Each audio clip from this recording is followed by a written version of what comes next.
Theaker Wooden Floors, formerly known as TWF, we concentrate on solid wooden floors, hardwood decking and composite decking.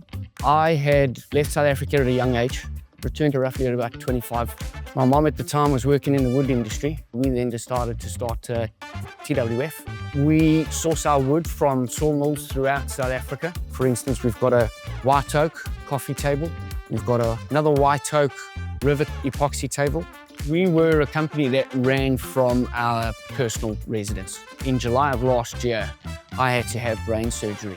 During my recovery process, I had the opportunity to make an epoxy live edge table. And during that process, I realized that I needed to get more space.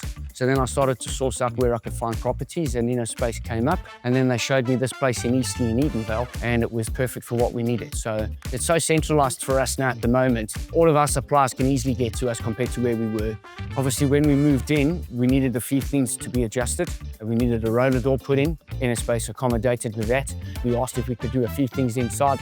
They've had no problems with what we've asked for.